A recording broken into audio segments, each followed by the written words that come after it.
ఈరోజే ఎంతో పవిత్రమైన మార్గశిర గురువారం, అంటే మూడవ మార్గశిర లక్ష్మీవారం. లక్ష్మీదేవికి ఎంతో ఇష్టమైన ప్రీతికరమైన రోజు. ఈరోజు మార్గశిర లక్ష్మీవార వ్రతకథను ఎవరైతే వింటారో లేదా చెప్తారో అలాంటి వారికి సకల దరిద్రాలు తొలగి సకల శుభాలు కలుగుతాయి. లక్ష్మీ కటాక్షం కలుగుతుంది. సంవత్సరానికి ఒకసారి వచ్చే మార్గశిర మాసంలో గురువారం రోజు ఈ పూజను ఆచరించడం సర్వశ్రేష్టం.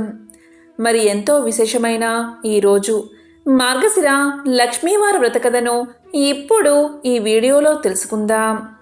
ఈ మార్గశిర లక్ష్మీవార వ్రతం లక్ష్మీదేవికి చాలా ప్రీతిపాత్రమైనదని పరాశర మహర్షి నారదునికి తెలియచేశాడు. మార్గశిర గురువారం రోజు లక్ష్మీ పూజ చేసుకుని ఈ వ్రతాన్ని ఆచరించడం వల్ల రుణ సమస్యలు తొలగి శ్రేయస్సు, సంపద, ఆరోగ్యం కలుగుతుందని పురాణాలు చెబుతున్నాయి. పూర్వం మాహిష్మతి నగరాన్ని ఇంద్రసేనుడు అనే రాజు పరిపాలిస్తూ ఉండేవాడు. అతను తన రాజ్యాన్ని ఎంతో జాగ్రత్తగా, శత్రురాజులు ఆ రాజ్యం వైపు చూడకుండా అన్ని జాగ్రత్తలు తీసుకుంటూ ప్రజల్ని కాపాడుతూ రాజ్యాన్ని పాలిస్తున్నాడు. ఇలా ఉండగా కొంతకాలానికి రాజు భార్య గర్భం ధరించింది. ఈ విషయం రాజుకు చెప్పగానే ఎంతగానో ఆనందించాడు. ఇలా ఉండగా మార్గశిర మాసం వచ్చింది. ఇక రాజు భార్యకి కూడా నెలలు నిండాయి. ఒక మార్గశిర గురువారం రోజు రాణికి నొప్పులు రావడం మొదలై చక్కని ఆడపిల్లకు జన్మను ఇచ్చింది. కానీ ఆమె పుట్టిన వెంటనే తల్లి చనిపోయింది. ఈ విషయం చెలికత్తెలు రాజుకు చెప్పగా రాజు బోరున విలపించాడు. ఇదేమిటి ఇలా జరిగింది? నేను ఎంతో ప్రేమించే నా రాణి చనిపోవడం ఏమిటి అని ఎంతో బాధపడుతూ రాజు జ్యోతిష్యులను పిలిపించి పుట్టిన యువరాణి జాతకం పరిశీలించమని అడిగాడు. దాంతో జ్యోతిష్యులు పుట్టిన గడియలు మొత్తం లెక్కించి బాగా ఆలోచించి ఎంతో బాధపడుతూ రాజుతో ఇలా పలికారు. ఓ ఇంద్రసేన మహారాజా, ఈ యువరాణి చాలా నష్టజాతకంతో పుట్టింది. మీరు ఈ ఆడ శిశువును అస్సలు జీవితంలో చూడకూడదు. పైగా ఈ ఆడ శిశువు ఒక్క క్షణం రాజభవనంలో ఉంటే రాజ్యానికి, ప్రజలకు కూడా నష్టం. మీరు కూడా చనిపోవాల్సి వస్తుందని హెచ్చరించారు. అది విని రాజు బోరున విలపించాడు. వెంటనే రాజభటులు ఇద్దరిని రప్పించి ఇలా పలికాడు. ఓ భటులారా, ఈ శిశువును వెంటనే మహా అరణ్యానికి తీసుకువెళ్ళి చంపేయండి అన్నాడు. దాంతో రాజభటులు ఆ శిశువును చేతిలోకి తీసుకున్నారు. ఎంతైనా కన్న ప్రేమ వల్ల ఆ ఇంద్రసేన మహారాజు బిడ్డను చూశాడు. వెంటనే రాజభటులు ఆ శిశువును అరణ్యానికి తీసుకుపోయారు. అలా వారు అరణ్యం గుండా పోతూ ఉంటే వారికి ఇద్దరు బ్రాహ్మణ దంపతులు కనిపించారు. ఆ ఇద్దరు బ్రాహ్మణ దంపతులకు సంతానం లేదు. ఇక రాజభటులు ఆ బిడ్డను చంపడానికి రాతి మీద ఆ బిడ్డను పడుకోబెట్టారు. ఆ పసికందును చంపడానికి వారికి మనస్సు రావడం లేదు. ఇలా చంపితే పసికందును చంపిన మహాపాపం అంటుకుంటుందని అనుకున్నారు వారిద్దరూ. ఆ బిడ్డను రాతి మీద పడుకోబెట్టగానే ఆ బిడ్డ బోరున ఏడవడం మొదలుపెట్టింది. అంతేకాదు, ఆమె ఒంటి నుంచి దివ్యకాంతి ప్రసరించింది. ఆ పసిబిడ్డ రోదన విన్న బ్రాహ్మణ దంపతులు పరిగెత్తుకుంటూ రాజభటుల వద్దకు వచ్చి ఇలా పలికారు. ఏమిటి ఈ ఘోరం? పసికందును ఇలా బండరాతి మీద పడుకోబెట్టి ఏం చేస్తున్నారు అని అడిగారు. దానికి ఆ రాజభటులు ఇలా పలికారు. చూడు బ్రాహ్మణుడా, ఈ పసికందు మా రాజుగారి భార్యకు జన్మించింది. జన్మించిన మరుక్షణమే మా మహారాణి గారు మరణించారు. జ్యోతిష్యులు ఈ పాపను నష్టజాతకురాలు అని ఒక్క క్షణం రాజభవనంలో ఉంటే రాజుకు, ప్రజలకు నష్టం జరుగుతుందని వెంటనే అరణ్యానికి తీసుకుపోయి చంపమని మా రాజు ఆజ్ఞ వేశారు అని మొత్తం తెలియచేశారు. అది విన్న ఆ పేద బ్రాహ్మణుడు ఇలా పలికాడు. చూడండి రాజభటులారా, ఈ లోకమంటే ఏంటో తెలియని పసికందును ఇలా చంపడం బ్రహ్మహత్యా పాపంతో సమానం. ఈ పసికందును మాకు ఇవ్వండి, మేము పెంచుకుంటాము. మీరు మీ రాజుకు చంపాము అని ఏ మృగానివో ఆనవాళ్లు చూపించండి అని చెప్పాడు. ఇక రాజభటులకు ఈ ఆలోచన బాగా నచ్చింది. దాంతో వారు బిడ్డను ఆ బ్రాహ్మణుడికి ఇచ్చేశారు. దారిలో చనిపోయిన మృగానివి కళ్ళు తీసుకుని వెళ్ళి రాజుకు ఆనవాళ్లు చూపించారు. రాజు ఆ బిడ్డను తీసుకుని వెళ్లే ముందు చూసినప్పట్నుంచి అతనికి గుండెల్లో నొప్పి ప్రారంభమైనది. ఆ నొప్పి ఎంతటికీ తగ్గడం లేదు.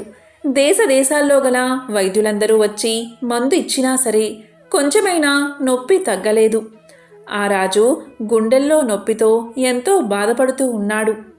ఇక పేద బ్రాహ్మణ దంపతులు తీసుకువెళ్ళిన బిడ్డను వారు ఎంతో గారాబంగా పెంచుకోసాగారు. ఇక ఆ పిల్ల ఆ రాజ్యంలోని ఆ పేద బ్రాహ్మణ దంపతుల కుటుంబంలో పెరుగుతూ వచ్చింది. అలా ఆ పిల్లకు 16 సంవత్సరాలు వచ్చాయి. ఇక తండ్రి ప్రోత్సాహంతో మార్గశిర గురువారం నోము పట్టి 12 మంది ముత్తైదువులకు 12 చీరలు, రవికల గుడ్డలు, దక్షిణ తాంబూలాలు, వాయనాలు ఇచ్చి వ్రతం ముగించింది ఆమె. ఇక ఇంద్రసేన మహారాజుకు గుండెల్లో నొప్పి మాత్రం ఏమాత్రం తగ్గలేదు. మంచం పట్టి ఉన్నాడు. ఇక రాజు ఆ బాధను భరించలేక ఒకరోజు రాజభటులను పిలిపించి ఇలా అన్నాడు: రాజభటుల్లారా, నా గుండెలో గల నొప్పిని ఎవరైతే పోగొడతారో వారికి నా అర్ధరాజ్యం ఇచ్చేస్తాను అని చాటింపు వేయించమని ఆజ్ఞాపించాడు. ఇక ఆ పేద బ్రాహ్మణుడి కూతురు మార్గశిర గురువారం నోము వల్ల ఆమెకు తెలియని శక్తి వచ్చింది. అదేంటి అంటే, ఆ రాజ్యంలో ఎవరికైనా జబ్బు చేస్తే బ్రాహ్మణ కూతురు వెళ్ళి అక్కడ దైవాన్ని ప్రార్థిస్తే ఆ జబ్బు తగ్గిపోతూ ఉంటుంది. క్రమక్రమంగా ఆమె గొప్పతనం రాజ్యమంతా పాకింది. రాజపురోహితులకు ఈ విషయం తెలిసింది. వెంటనే పేద బ్రాహ్మణుణ్ణి తన కూతురుని రాజభవనానికి తీసుకురమ్మని వర్తమానం పంపారు. ఇక ఆ పేద బ్రాహ్మణుడు, అతని కూతురు రాజభవనంలోకి వెళ్ళి గుండెల్లో నొప్పితో బాధపడుతున్న రాజుకు జబ్బు నయమయ్యేలా ప్రార్థన చేసింది ఆమె. ఆశ్చర్యంగా మరుక్షణంలోనే నొప్పి తగ్గిపోయింది. దానికి రాజు ఎంతో సంతోషించాడు. ఇక రాజు ఆమెను చూసి ఎంతగానో ఏడ్చాడు. ఇక ఇప్పుడు విషయం చెప్తే రాజు కుమార్తెను ఆదరిస్తాడని జరిగిందంతా పేద బ్రాహ్మణుడు రాజుకు వివరించాడు. ఇక రాజు ఆ బిడ్డను అక్కున చేర్చుకుని పేద బ్రాహ్మణుణ్ణి, అతని భార్యను కూడా తన కోటలోనే ఉంచుకున్నాడు. ఇదంతా ఆమె మార్గశిర లక్ష్మీవారం నోము నోచుకోవడం వల్లే జరిగిందని పేద బ్రాహ్మణుడు మరియు అతని భార్య ఎంతో సంతోషించారు. అప్పట్నుంచి ప్రతి సంవత్సరం మార్గశిర లక్ష్మీవార నోము రాజ్యంలో ప్రతి ఇంట్లో నోచుకోవాలని రాజు చాటింపు వేయించాడు. అలా వారు ప్రతి సంవత్సరం మార్గశిర లక్ష్మీవార నోము నోచుకుంటూ సుఖంగా ఆనందంగా జీవితాన్ని గడిపారు. పూర్వకాలంలో కళింగ దేశంలో ఒక బ్రాహ్మణుడు ఉండేవాడు. అతనికి సుశీల అనే ఒక కూతురు ఉండేది. ఆమెకి చిన్నతనంలోనే తల్లి చనిపోవడం వల్ల సవతి తల్లి పిల్లల్ని ఎత్తుకోమని చెప్తూ కొంచెం బెల్లం ఇచ్చేది. ఆ సుశీల సవతి పిల్లలను ఆడిస్తూ ఇంటి వద్ద సవతి తల్లి మార్గశిర లక్ష్మీ పూజ చేయడం చూసి ఆమె కూడా మట్టితో మహాలక్ష్మిని చేసి జిల్లేడు పూలతో ఆకులతో పూజ చేసి ఆడుకోమని ఇచ్చిన బెల్లాన్ని నైవేద్యంగా పెడుతూ ఆడుకునేది సుశీల. ఇలా సుశీల పెరిగి పెద్దదై యుక్త వయసుకు వచ్చింది. తరువాత కొన్ని రోజులకు ఆమెకు వివాహం జరిగింది. అత్తవారింటికి పోతూ తాను తయారు చేసుకున్న లక్ష్మీదేవి మట్టి బొమ్మను కూడా సుశీల వెంట తీసుకుపోయింది. ఆమెతో మహాలక్ష్మి కూడా వెళ్ళిపోయింది. అందువల్ల అత్తవారింట ఆమెకు సకల సంపదలు కలిగాయి. పుట్టింట గర్భదరిద్రం దాపరించింది. సుశీల వెళ్ళిన చోట మహా ఐశ్వర్యాన్ని అనుభవిస్తున్నారు. పుట్టింటి వారు కటిక దరిద్రులు అయిన సంగతి తెలుసుకున్న సుశీల ఎంతో బాధపడుతుంది. ఒకరోజు సుశీల పినతల్లి దరిద్రాన్ని భరించలేక కొడుకును పిలిచి ఇలా పలుకుతుంది: నాయనా, నీ అక్క సకల ఐశ్వర్యాలతో సుఖంగా ఉంది. నీవు నీ అక్క దగ్గరికి వెళ్ళి మన అవస్థ గురించి తెలియచేసి కొంచెం ధనాన్ని ఇవ్వమని చెప్పి ఆ ధనాన్ని ఇంటికి తీసుకురా అని తెలియచేసింది తల్లి. ఇక సుశీల తమ్ముడు సుశీల ఇంటికి వెళ్ళి వారి దరిద్రం గురించి తెలియచేశాడు. దరిద్రం గురించి తెలుసుకున్న సుశీల ఒక కర్రను దొలిపించి దాని నిండా వరహాలు పోసి తమ్ముడికి ఇచ్చింది. అతడు దాన్ని తీసుకువెళ్తూ దారిలో ఒక చెట్టుకు చేరవేసి కాలకృత్యాలు తీర్చుకుంటూ ఉన్నాడు. అంతలో ఆ త్రోవన పోయేవారు ఆ కర్రను తీసుకుపోయారు. అతడు వచ్చి కర్రను వెదకగా కర్ర దొరకలేదు. చేసేది లేక అతడు ఇంటికి పోయాడు.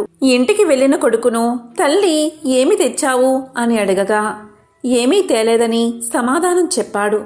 మన దరిద్రం ఇంతే అని అనుకున్నారు వారిద్దరూ. కొన్నాళ్లకు సుశీల తమ్ముడుకు కబురు పంపి ఇంటికి రప్పించుకుని పరిస్థితి ఎలా ఉందని అడిగింది. అతడు ఇంటి పరిస్థితి ఎప్పటిలాగే దరిద్రపూరితంగా ఉన్నదని సమాధానం చెప్పాడు. దాంతో సుశీల ఎంతో విచారించి ఒక చెప్పుల జోడు నిండా వరహాలు పోసి దానిపై గుడ్డ కప్పి ఆ జతను తండ్రికి ఇవ్వవలసిందని చెప్పి అతడికి ఇచ్చింది. అతడు వాటిని తీసుకుని పోతూ ఉండగా దారిలో దాహం వేసింది. అందువల్ల వాటిని ఒక చెరువు గట్టు మీద పెట్టి నీరు తాగుతూ ఉన్నాడు. అంతలో ఒక కుక్క జోళ్ల వాసన పసిగట్టి వాటిని నోటకరుచుకుని పారిపోయింది. సుశీల తమ్ముడు గట్టు మీదకు వచ్చి చూసేసరికి చెప్పులు లేవు. వెతికి వెతికి అవి ఎక్కడా కనబడకపోవడం వల్ల అతను ఇంటికి చేరుకున్నాడు. జరిగిన విషయమంతా తల్లికి తెలియచేశాడు. తల్లి జరిగిన దానికి బాధపడి మన దరిద్రం ఇలా ఎందుకు ప్రాప్తించిందో అని విచారించింది. మరి కొన్నాళ్లకు సుశీల తన తమ్ముణ్ణి రప్పించి అక్కడ పరిస్థితి ఎలా ఉంది అని అడిగింది. అతడు జోళ్లు పోయినమని చెప్తే అక్క కోపగించుకుంటుందని భయపడి ఆ సంగతి చెప్పకుండా అక్కడ పరిస్థితి ఎప్పటిలాగే ఉన్నదని తెలియచేశాడు. అప్పుడు సుశీల ఒక గుమ్మడికాయను తొలిపించి దాని నిండా వరహాలు పోసి తమ్ముడికి ఇచ్చింది. దానిని తీసుకుని వచ్చేటప్పుడు అతడు దానిని చెరువుగట్టు మీద పెట్టి నీటిలోకి దిగాడు. అప్పుడే ఆ త్రోవలో పోతున్న కోమటి అక్కడ గుమ్మడికాయ ఉండడం చూసి దాన్ని పట్టుకుపోయాడు. ఆ బ్రాహ్మణుడు చెరువుగట్టు మీద గుమ్మడికాయ కనిపించకపోవడం వల్ల ఇంటికి వెళ్ళిపోయాడు. తల్లి ఏమి తెచ్చావు అని అడగగా జరిగిందంతా చెప్పాడు. తల్లి ఎంతో బాధపడింది. సుశీల కొంతకాలముండి పుట్టింటి సంగతులు తెలుసుకోవడానికి వెళ్ళి మార్గశిర కనక మహాలక్ష్మి నోము పడితే వారి దరిద్రం తీరుతుందని తలచి తల్లిదండ్రులను తన ఇంటికి తీసుకువెళ్ళింది. ఒకరోజు ఆమె తల్లితో ఇలా పలికింది.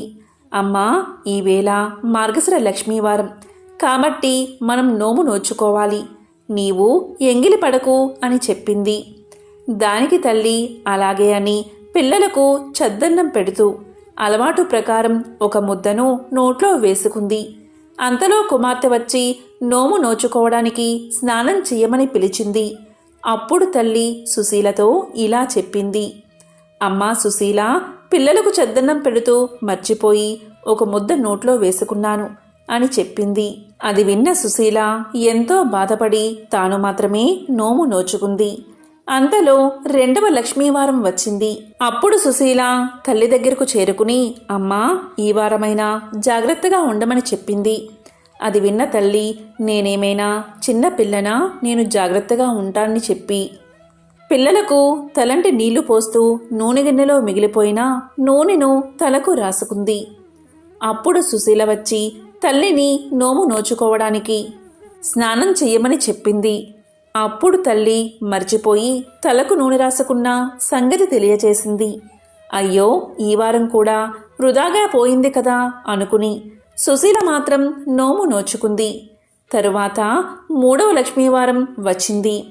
అప్పుడు సుశీల తల్లితో అమ్మా, ఈ వారమైనా జాగ్రత్తగా ఉండు, నోము నోచుకో అని గట్టిగా చెప్పింది. తల్లి అలాగే చేస్తానని చెప్పి పిల్లలకు తలదువ్వుతూ తాను కూడా తలదువ్వుకుంది. అంతలో కుమార్తె వచ్చి తల్లిని స్నానానికి రమ్మని పిలిచింది. అప్పుడు తల్లి ఇలా చెప్పింది. మరిచిపోయి తలదువ్వుకున్న సంగతి తెలియచేసింది. అది విని దరిద్రులను బాగు చేయడం మానవులకు సాధ్యం కాదు అనుకుని సుశీల తానే నోము నోచుకుంది. మరికొన్ని రోజులలో 4వ లక్ష్మీవారం వచ్చింది. సుశీల ఈ వారమైనా తల్లి చేత నోమును నోపించాలని పట్టుదలతో ఆమెను ఒక గోతిలో కూర్చోబెట్టి పైన బల్లను మోతేసి తాను పనులు చేసుకుంటూ ఉంది. ఇంతలో పిల్లలు అక్కడున్న అరటి పళ్ళను తిని వాటి పై తొక్కలను బల్ల సందు నుండి గోతిలో పడేశారు. అందులో ఉన్న తల్లి దురదృష్టవంతురాలు అవడం వల్ల ఆ తొక్కలు తిన్నది. అంతలో కుమార్తె వచ్చి మీదనున్న బల్ల తీసి ఆ తల్లిని స్నానానికి రమ్మని పిలవగా తాను అరటిపళ్ళ తొక్కలు తిన్న సంగతి తెలియచేసింది. దీంతో సుశీల ఎంతో విచారించి తానే నోము నోచుకుంది. తరువాత 5వ మార్గశిర గురువారం రానే వచ్చింది. అప్పుడు సుశీల తన తల్లి తన చెంగుకు ముడేసుకుని తన వెంట ఆమెను తిప్పుకుంటూ పనులన్నీ ముగించుకున్న తర్వాత ఆమెకు కూడా స్నానం చేయించి నోము నోపించింది. కూతురు పూర్ణపు కుడుములు నైవేద్యం పెట్టినప్పుడు మహాలక్ష్మీదేవి స్వీకరించి తల్లి పెట్టినప్పుడు మాత్రం స్వీకరించలేదు. అది చూసి అలా చేయడానికి కారణం ఏమిటని మహాలక్ష్మిని అడిగింది సుశీల. అందుకు మహాలక్ష్మీదేవి ఇలా పలికింది, అమ్మాయి సుశీల, నీ చిన్నతనమున నీవు బొమ్మలతో ఆడుకుంటూ ఉండగా నీ సవతి తల్లి నిన్ను చీపురు పట్టుకుని కొట్టింది. అందుచేతనే నేను ఆమె నైవేద్యాన్ని పుచ్చుకోవడం లేదు అని పలికింది. అప్పుడా సుశీల తల్లి ఆమె తప్పు క్షమించి నైవేద్యాన్ని స్వీకరించి వారికి భోగభాగ్యాలు కలిగేటట్లు ఆశీర్వదించమని ప్రార్థించింది. దీంతో మహాలక్ష్మి ప్రసన్నురాలై తల్లి కూతుళ్లను దీవించింది. తరువాత సుశీల ఆమె తల్లిచే యథావిధిగా నోము నోపించి నోము పట్టిన మొదటి వారం పులగాన్ని, 2వ వారం క్షీరాన్నాన్ని, 3వ వారం ముద్ద కుడుములను, 4వ వారం పరమాన్నాన్ని నైవేద్యంగా పెట్టించి పుష్యమాసపు లక్ష్మీ వారం నాడు పూర్ణపు కుడుములను సమారాధనకు పెట్టించి నోమును పూర్తి చేయించింది. తరువాత ఆమె పుట్టింటవారు దరిద్ర విముక్తులై ధనధాన్యాలతో తులతూగుతూ ఉన్నారు. ఈ మార్గశిర లక్ష్మీవార వ్రత పూజా విధానం దీపావళి లక్ష్మీ పూజ, వరలక్ష్మీ పూజ వలె ఉన్నప్పటికీ అమ్మవారికి సమర్పించే నైవేద్యం వైవిధ్యమైనది. మార్గశిర నెలలో వచ్చే అన్ని గురువారాల్లో ఉదయమే నిద్రలేచి ఇల్లు శుభ్రం చేసి తలస్నానం చేయాలి. ప్రత్యేకించి పూజ ముగిసే వరకు తలకు నూనె రాసుకోవడం, దువ్వుకోవడం చేయరాదు. చక్కగా అలంకరించబడిన లక్ష్మీ అమ్మవారి యొక్క చిత్రపటానికి లేదా చిన్న విగ్రహాన్ని పూజకు సిద్ధం చేసుకుని పువ్వులతో అందంగా అలంకరించాలి. ముందుగా గణపతికి ప్రథమ పూజ చేయాలి. తరువాత లక్ష్మీ అమ్మవారికి అదాగా షోడశోపచార పూజ, అష్టోత్తర పూజను చేయాలి. నెల రోజులు ప్రతి గురువారం ప్రత్యేక నైవేద్యాన్ని సమర్పించాలి. ఈ మార్గశిర లక్ష్మీ పూజ కథ చదువుకుని అక్షింతలు శిరస్సుపై ధరించాలి. లక్ష్మీ పూజ మార్గశిర నెలలో అన్ని గురువారాలు చేస్తారు. కేవలం 4 గురువారాలు మాత్రమే మార్గశిర మాసంలో ఉంటాయి. కానీ ఈ లక్ష్మీ పూజ పుష్యమాసంలో వచ్చే మొదటి గురువారం రోజు కూడా తప్పనిసరిగా చేయాలి. ఇదే ఇక్కడి విశేషం. ఈ సందర్భంగా లక్ష్మీ అమ్మవారికి సంబంధించిన మరొక విశేషమైన కథను ఇప్పుడు ఈ వీడియోలో తెలుసుకుందాం. అదే మార్గశిర లక్ష్మీవార వ్రత కథ, కనక మహాలక్ష్మీదేవి కథ. పూర్వం పరాశర మహాముని, నారద మహాముని కలిసి త్రిలోక సంచారానికి బయలుదేరారు. వారలా తిరుగుతూ భూలోకంలో ఒక గ్రామాన్ని చేరుకున్నారు. ఆ సమయంలో ఆ గ్రామవాసులకు బ్రాహ్మణ, వైశ్య, క్షత్రియ, శూద్ర జాతుల వారంతా వారి వారి ఇళ్లను గోమయంతో అలకి లక్ష్మీదేవి పాదాల ముగ్గులు పెట్టారు. స్త్రీలందరూ తలంటు స్నానాలు చేసి కొత్త బట్టలు ధరించి మహాలక్ష్మీ పూజ చేస్తూ ఉన్నారు. ఆ గ్రామవాసుల భక్తి శ్రద్ధలకు నారదుడు ఆశ్చర్యపడి పరాశర మునితో ఇలా పలికాడు, మహర్షి, బ్రాహ్మణుల మొదలు కడజాతి వారి వరకు అందరూ కడు సంతోషంతో పూజలు చేస్తున్నారు కదా. ఎవరి గురించి ఈ పూజలు చేస్తున్నారు? వీరు చేస్తున్న వ్రతం ఏమిటి? ఈ వ్రత నియమాలు ఎలాంటివి అని అడగగా పరాశరుడు చిరునవ్వుతో ఇలా చెప్పాడు, నారదా, ఈ దినం గురువారం కదా. ఈరోజు శ్రీ కనక మహాలక్ష్మికి అత్యంత ప్రీతికరమైన రోజు. అందువల్ల ప్రజలు లక్ష్మీ వ్రతాన్ని ఆచరిస్తున్నారు. సంవత్సరంలోని 12 మాసాలలో మార్గశిర మాసం శ్రేష్టమైనది. మార్గశిర మాసంలోని ప్రతి గురువారమును లక్ష్మీదేవికి చాలా ఇష్టమైన రోజే. శుక్లపక్ష దశమి గురువారం అయితే ఆ రోజు సుదశా వ్రతము అంటారు. ఈ వ్రతం శ్రీ మహాలక్ష్మీదేవికి మిక్కిలి ఇష్టమైనది. అని చెప్పి ఊరుకున్నాడు. ఇదంతా బ్రహ్మ మానసపుత్రుడైన నారదుడు ఆలకించి, మహనీయ, మున్ను ఈ వ్రతాన్ని ఎవరైనా ఆచరించారా, వారు ఎలాంటి ఫలితాన్ని పొందారు, ఆ చరిత్రను కూడా వివరించమని వేడుకోగా పరాశరుడు ఇలా చెప్పడం ప్రారంభించాడు. నారద, పూర్వం ఈ లక్ష్మీ వ్రతాన్ని ఆచరించిన ఒక భక్తుడి చరిత్రను తెలియచేస్తాను. శ్రద్ధగా ఆలకించి ఆనందించు. ఒకప్పుడు లక్ష్మీదేవి శ్రీ మహావిష్ణువుకు సేవలు చేస్తూ ఇలా పలికింది. నాదా, ఈ దినం నా వ్రతాన్ని ఆచరించే గురువారం కాబట్టి మీరు అనుమతి ఇస్తే నగరంలో సంచరించి తిరిగి వస్తాను అని ప్రార్థించింది. లక్ష్మీదేవి కోరికను మన్నించి విష్ణువు అలాగే పోయి రమ్ము అని పలికాడు. అప్పుడు లక్ష్మీదేవి సకల ఆభరణాలు ధరించి పట్టు వస్త్రాలు కట్టుకుని బయలుదేరింది. ఆమె వెళ్ళిన వెనుకనే విష్ణువు ఒక ముసలి బ్రాహ్మణ స్త్రీ రూపం ధరించి ఆ మాయావేషంతో ఒక ఇంటిలోకి ప్రవేశించాడు. ఇక లక్ష్మీదేవి గ్రామ సంచారం చేస్తూ వృద్ధ బ్రాహ్మణ స్త్రీ ఇంటికి వచ్చి ఆమెతో ఇలా పలికింది. ఓ అవ్వా, ఈరోజు గురువారం, మహాలక్ష్మి వ్రతదినం కదా, ఇల్లు గోమయంతో అలకి ముగ్గులు పెట్టలేదేమిటి అని ప్రశ్నించింది. అంతన ఆ అవ్వ, అమ్మా, ఆ వ్రతాన్ని ఎలా చెయ్యాలి, ఎవరిని పూజించాలి, వివరించు తల్లి అని వేడుకోగా లక్ష్మీదేవి మందహాసంతో వ్రతం చేసే విధానం చెప్తాను విను అంటూ ఇలా చెప్పడం ప్రారంభించింది. మార్గశిర మాసంలో మొదటి గురువారం నాడు ప్రాతకాలమే నిద్రలేచి గోమయంతో ఇల్లు వాకిలి అలికి లక్ష్మీదేవి పాదాలు కల ముగ్గులు పెట్టాలి. కొత్త కొలతపాత్ర ఒకటి తెచ్చి కడిగి ఎండబెట్టాలి. దానిని వివిధ రకాల బొమ్మలతో ముగ్గులతో అందంగా అలంకరించాలి. స్నానం చేసి శుభ్రమైన వస్త్రాలు కట్టుకుని శుచిగా ఉంచి ఒక బల్ల కడిగి దానిమీద కొత్త ధాన్యం ఎరుపు, నలుపు, తెలుపు రంగులవి కొద్దిగా వెయ్యాలి. మరికొంచెం కొత్త కొలత పాత్రలో వెయ్యాలి. ఆ పాత్రపైన 3 పోక చెక్కలు పసుపు నీటిలో కడిగి ఉంచాలి. తెల్లధాన్యం ఈనెలు తీసుకుని వచ్చి వాటిని జడవలే అల్లి మనసులోని కోరిక తలుచుకుని కొత్త పాత్రపై ఉంచి దానిపై ఎరుపు రంగు వస్త్రాన్ని, పువ్వులను ఉంచాలి. లక్ష్మీదేవిని తలుచుకుని పువ్వులు, గంధం, ధూపదీపాలు సమర్పించాలి. ముందుగా పాలు నివేదించి తరువాత అన్నాన్ని, పిండి వంటలను, కూరలతో మహానైవేద్యాన్ని సమర్పించాలి. ఇది ఒక పద్ధతి. ఇక రెండవ పద్ధతి సుదశా వ్రతము. అదిలా అంటే మార్గశిర మాసంలోని శుక్ల దశమి గురువారం రోజు ఈ వ్రతాన్ని ఆచరించాలి. ఆ రోజు ఉదయమే నిద్రలేచి గోమయంతో ఇల్లు అలికి వాకిలి కడిగి రంగురంగుల ముగ్గులు వేసి లక్ష్మీదేవి పాదము లాంటి ముగ్గులు పెట్టాలి.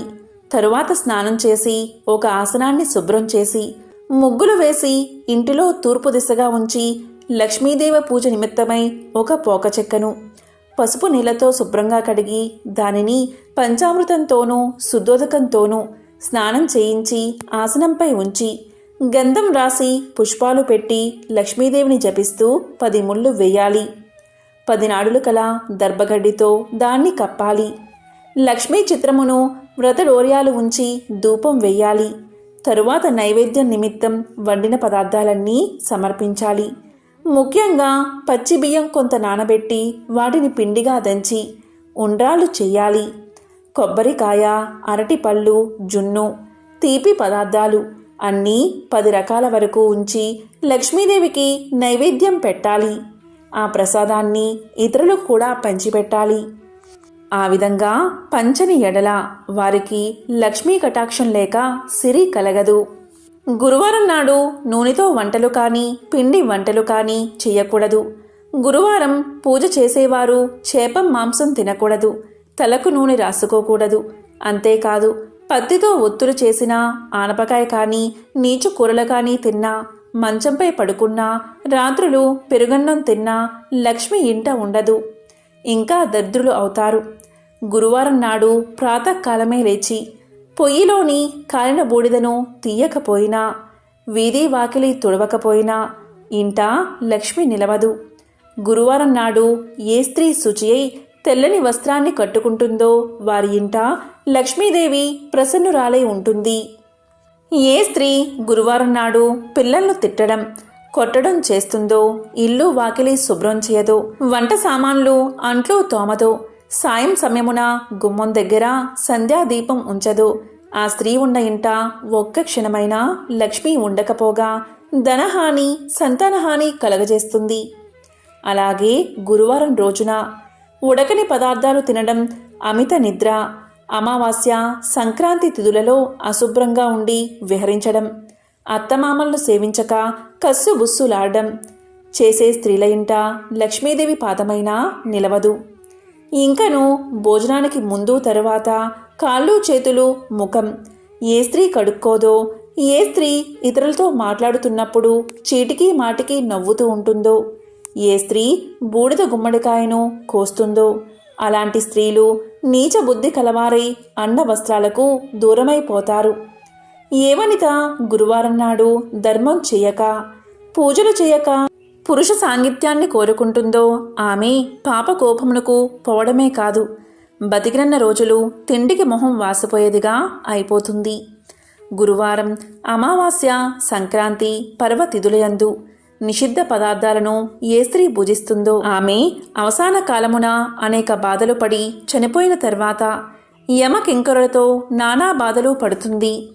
జ్ఞానవంతురాలైన ఏ స్త్రీ ఆ 3 రోజుల్లో భక్తితో దైవసేవలు, ఒక పూట భోజనం, కలిగినంతలో దానధర్మాలు చేస్తుందో అటువంటి స్త్రీకి ధనధాన్యాలు, పుత్ర సంతానం, సంతానాభివృద్ధి కలుగుతాయి. ప్రతి స్త్రీ తాను ఆచరించే నిత్య కృత్యాలను బట్టి సిరి సంపదలు కలుగుతాయి. స్త్రీ ఉదయం నిద్ర నుంచి లేచిన వెంటనే ముఖం కడుక్కోవాలి. అలా కడుక్కోని స్త్రీ ముఖము చూస్తే పాతకాలు కలగడమే కాదు, ఏ కార్యం తలపెట్టినా జయం కలగదు. స్త్రీ దక్షిణం వైపు, పడమర వైపు ముఖం పెట్టుకుని ఏ పదార్థాన్ని తినకూడదు. దీపం లేని చీకటి ఇంట భోజనం చేయకూడదు. చీకటి పడిన తర్వాత నూనె రాసుకోకూడదు. మాసిన కట్టుబట్టలను ఎక్కడ పడితే అక్కడ పడవేయకూడదు. ఏ వనిత ఇంటికి తిరగడం, భర్త ఆజ్ఞ లేకనే ఇష్టం వచ్చినట్లు సంచరించడం, భర్త మాటలు వినక ఎదురు చెప్పడం, దైవ కార్యాలయందు, దేవ బ్రాహ్మణులయందు భక్తి విశ్వాసాలు లేకుండా ఉండడం, దాన ధర్మాలు చేయకపోవడం, అటువంటి వనిత గృహం రుద్రభూమితో సమానంగా భావించి లక్ష్మీదేవి అక్కడ అడుగు పెట్టదు. ఉత్తమ స్త్రీ భర్తను సేవించి భర్త అనుజ్ఞ ప్రకారం నడుచుకుంటుంది. అతిథి సత్కార్యాలు చేస్తూ అత్తమామలను సేవిస్తూ విడవకుండా ఆచరిస్తుంది. తన బిడ్డ పరాయి బిడ్డ అని వివక్షతను చూపక అందరికీ సమానంగా వడ్డిస్తుంది. భర్త సుఖమే తన సుఖం, భర్త కష్టమే తన కష్టమనే భావనతో మెలుగుతుంది. అలాంటి ఇంట లక్ష్మీదేవి సంతోషించి కలకాలము ఆ ఇంట్లో ఉంటుంది. నారద ఈ విధంగా మహాలక్ష్మి ఆ వృద్ధ బ్రాహ్మణ స్త్రీకి గురువార వ్రతాన్ని ఆచరించే విధానం చెప్పి ప్రతి వీధికి, ప్రతి ఇంటికి వెళ్ళి చూసింది. కానీ అప్పటికి ఏ స్త్రీ కూడా నిద్ర నుండి లేవలేదు, కాలకృత్యాలు తీర్చుకోలేదు. తలలు విరబోసుకుని వంటి మీద బట్ట సరిగ్గా లేక గుర్రుపెట్టి నిద్రపోతున్నారు. అప్పుడు లక్ష్మీదేవి వారందరినీ చూసి అసహ్యించుకుని ఒక మాలపల్లెకు వెళ్ళినది. ఆ పల్లెకు ఒక మూల బీద హరిజన స్త్రీ ఉన్నది. ఆమె ప్రతిరోజు ప్రాతకాలంలోనే లేచి గోమయం తెచ్చి ఇల్లు వాకిలి శుభ్రం చేసుకుని బియ్యపిండితో ముగ్గులు పెట్టి లక్ష్మీ పాదాల చెంత దీపం పెట్టి బియ్యాన్ని ఉంచి ధూపదీప నైవేద్యాలు సమర్పించి పద్మాసనంలో కూర్చుని లక్ష్మీదేవిని ధ్యానిస్తూ ఉండేది. తాను వెళ్ళేసరికి ఆ స్త్రీ భక్తితో పూజలు చేస్తూ ఉన్నందున మహాలక్ష్మీదేవి సంతోషించి ఆ పరిశుభ్ర స్థలమున తన 2 పాదాలు ఉంచి ఆమెతో ఇలా పలికింది. ఓ భక్తురాలా, నేటితో నీ కష్టాలు తీరగలవు. నీవు దుఃఖింప పనిలేదు. నీ నిశ్చల భక్తికి నేను ఎంతగానో సంతోషించాను. నీకేం కావాలో కోరుకోమని పలకగా శ్రీ మహాలక్ష్మి సాక్షాత్తు దర్శనం చూడగానే ఆమె నోట మాట రాక ఏ వరాన్ని కోరుకోలేకపోయింది. మళ్ళీ లక్ష్మీదేవి ఇలా పలికినది. మరలా లక్ష్మీదేవి ఇలా అన్నది. నీవు బ్రతికి ఉన్నాళ్లను అష్ట ఐశ్వర్యాలతో తులతూగిదువుగాక, జన్మాంతరమున వైకుంఠానికి వచ్చదువుగాక. నా వ్రతాన్ని ఆచరిస్తూ ఉండు, నీకు శ్రీహరి అనుగ్రహం కూడా కలుగుతుందని చెప్పింది. మహాలక్ష్మి చెప్పిన ప్రకారంగా ఆ హరిజన స్త్రీ కడు నిష్ఠతో ధ్యానం చేస్తూ ఉన్నది.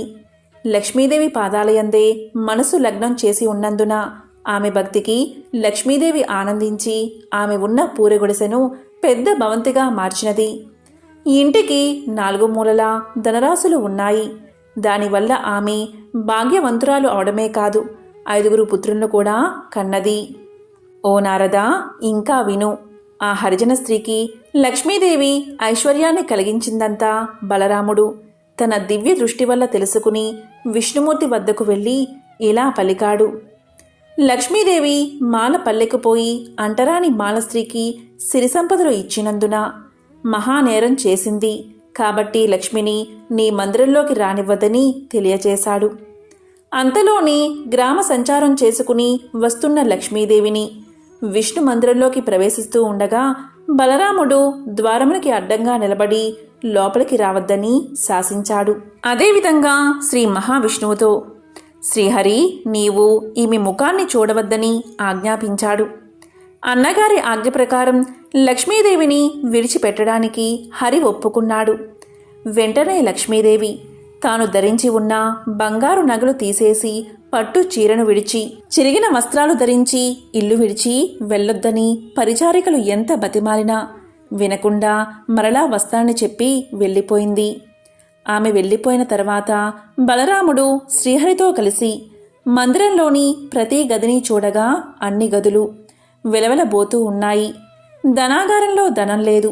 వస్తు సామాగ్రి అంతా మాయమైపోయింది. వంటలు వండడానికి పదార్థాలు లేవు. బంగారు బిందెలు మట్టి కుండలుగా మారిపోయాయి. ఆఖరికి తాగడానికి పాత్రగాని నీరుగాని లేకపోవడం వల్ల దాహంతో ఉపవాసం ఉండి నిద్రపోయారు. మరునాడు ప్రాతకాలమున ముఖం కడుక్కోవడానికై నీరు దొరకలేదు. ఇక వారిద్దరికీ ఏమీ తోచలేదు. అంత బలరాముడు జగన్నాథుడైన విష్ణుమూర్తితో ఇలా పలికాడు. తమ్ముడు, మనం నిన్నటి రోజున ఆహారం తీసుకోలేదు. చాలా నీరసపడిపోయి ఉన్నాము. ఈ రోజైనా తిండి తినకపోతే ఎలా బతుకుతాము? అన్నీ కొరతగా ఉన్నాయి. కాబట్టి మనం బిచ్చమెత్తైనా ప్రాణాలు నిలబెట్టుకోవాలి. కాబట్టి ఇద్దరం బయలుదేరదాం రమ్మని అనగా జగన్నాథుడు అంగీకరించాడు. ఇద్దరూ సాధు వేషాలు వేసుకుని భిక్షాటనకు బయలుదేరారు. వారు ఎవరింటికి వెళ్ళి అడిగినా వారు కపట సన్యాసులు, చోరులు అని ఒక్కరూ భిక్ష పెట్టలేదు. కసరి పొమ్మన్నారు. అలా వారిద్దరూ తిరుగుతూ ఒక షావుకారు ఇంటికి వెళ్ళి భిక్షాందేహి భిక్షాందేహి అని అన్నారు. వెంటనే ఆ షావుకారు వారిద్దరినీ ఆదరించి కూర్చోబెట్టి భోజన పదార్థాలు తేవడానికి లోపలికి పోయి చూడగా పదార్థాలన్నీ మాయమైపోయాయి. దానితో బలరామకృష్ణుడు ఆకలి బాధతో తూలిపోతూ ఒక చెరువు దగ్గరకు చేరుకున్నారు. ఆ కొలను నిండా పద్మాలు విరబూసి ఉన్నాయి. సరే, వీటి తూడికాయలను తిని ఇప్పటి ఆకలి బాధ తీర్చుకుందామని చెరువులోకి దిగగా ఆ చెరువు నీరంతా ఎండిపోయింది. చేసేది లేక వారు నిరాశతో వెళ్ళిపోయారు. అలా వెళ్ళగా ఒక తపస్సాలి కుటీరం కనబడింది. అతన్ని సమీపించి ఆకలి తీరడానికి ఏదైనా పెట్టమని అడిగారు. ముని తాను తినడానికి ఉంచుకున్న పాలు, అన్నము ఇవ్వబోగా ఆ పాత్రలోని అన్నం, పాలు మాయమైపోయాయి. ఇక చేసేది లేక వారిద్దరూ సముద్రం వైపుగా వెళ్లారు. సముద్రమున నిత్యానందుల స్వాముల వారి ఆశ్రమం కనిపించగా అక్కడికి చేరుకున్నారు. అక్కడ అన్న వస్త్రాలకు లోటు లేదు. ఎవరైనా ఆ ఆశ్రమంలో ఎన్ని రోజులైనా ఎంత భోంచేసినా అక్షయపాత్ర వలె తరగదు. కాని బలరామ జగన్నాథ స్వాములు అక్కడకు వెళ్ళగానే లక్ష్మీదేవి ఏ పదార్థాలు లేకుండా చేసింది. దాంతో అన్నదమ్ములిద్దరూ అక్కడి నుండి బయలుదేరి మరొక భవనాన్ని చేరుకున్నారు. అది లక్ష్మీదేవి నివసిస్తున్న భవనం. చాలా రోజుల నుండి తిండి లేక నీరసించి ఉన్న వారిద్దరినీ లక్ష్మీదేవి చూసినది, జాలి పడినది. వెంటనే ఆమె స్వయంగా పిండి వంటలతో భోజనం తయారు చేసి దాసదాసీల చేత వారికి స్నానానికి నీరు పెట్టించి చెలికత్తెల ద్వారా వారికి భోజనాన్ని వడ్డించింది. బలరామ జగన్నాథులిద్దరూ సంతృప్తిగా భోజనం చేసి బయట ఉన్న అరుగు మీద పడుకున్నారు. కానీ వారికి నిద్ర పట్టలేదు. ఆ ఇల్లు, ఆ ప్రాంతం, ఆ వంటకాలు అన్నీ వింతగా తోచాయి. వారు ఆలోచిస్తున్నారు. అంతలో ఒక చిలికత్తె వచ్చి, ఓ స్వాములారా, మీదే గ్రామం, ఎందుకు ఎక్కడికి పోతున్నారు? మీకు భార్యాబిడ్డలు ఉన్నారా?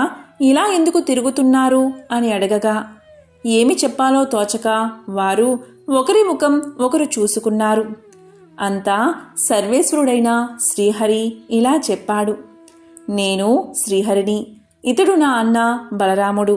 మా తొందరపాటు వల్ల నా ఇల్లాలైన లక్ష్మీదేవిని ఇంటి నుండి వెళ్ళగొట్టి ఈ కష్టాలు తెచ్చుకున్నాము. ఏ స్త్రీ వల్ల అష్ట ఐశ్వర్యాలు కలుగుతాయో, ఏ నారీమణి కరుణా కటాక్షాల వల్ల వంశాభివృద్ధి కలుగుతుందో, ఏ వనితామణి ఎల్లవేళ్లయందు తనను నమ్మి కొలిచిన వారి ఇండ్లయందే మెలుగుతూ ఉంటుందో అటువంటి లక్ష్మీదేవి మమ్మల్ని విడిచి వెళ్ళిపోయింది. అప్పట్నుంచి మాకు దారిద్రము కష్టాలు కలిగాయని తెలియచేశాడు.